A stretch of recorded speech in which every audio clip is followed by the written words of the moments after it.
Badan Pembinaan Hukum Nasional Kementerian Hukum Republik Indonesia melalui Pusat Analisis dan Evaluasi Hukum telah menyusun metode dalam melakukan analisis dan evaluasi hukum, yaitu pedoman evaluasi hukum terhadap peraturan perundang-undangan atau pedoman 6 dimensi. Dengan menggunakan metode ini, seluruh analis hukum diharapkan dapat menghasilkan rekomendasi baik secara regulatif maupun non-regulatif yang berkualitas dan mendukung pembangunan hukum di Indonesia. Badan Pembinaan Hukum Nasional Kementerian Hukum Republik Indonesia mulai tahun 2016 menyusun metode atau cara untuk melakukan analisis dan evaluasi hukum terhadap peraturan perundang-undangan.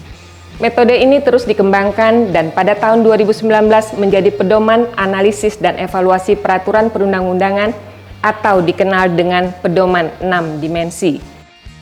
Pedoman 6 dimensi terdiri dari dimensi Pancasila, dimensi ketepatan jenis peraturan perundang-undangan, dimensi disharmoni pengaturan, dimensi kejelasan rumusan, dimensi kesesuaian norma dengan asas materi muatan, dan dimensi efektivitas pelaksanaan peraturan perundang-undangan.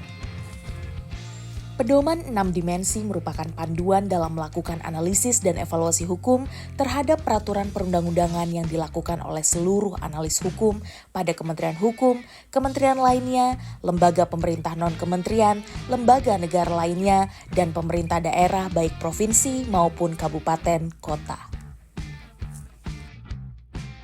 Melalui pedoman 6 dimensi, saya berharap bahwa seluruh analis hukum di Indonesia dapat menghasilkan rekomendasi yang baik dan berguna bagi kemajuan pembangunan hukum di Indonesia.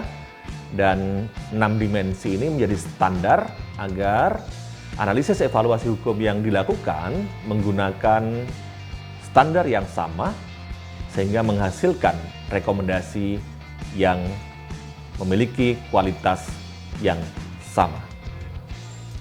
Oleh karena itu, dengan bangga kami mempersembahkan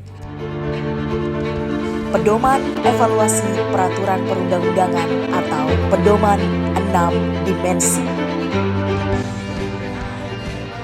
Saya berharap dengan adanya pedoman analisis dan evaluasi hukum terhadap peraturan perundang-undangan ini, maka pelaksanaan analisis dan evaluasi hukum terhadap peraturan perundang-undangan dapat dilakukan dengan cara atau metode yang pasti, terukur, dan standar, sehingga menghasilkan rekomendasi yang komprehensif dalam mendukung agenda penataan regulasi di Indonesia.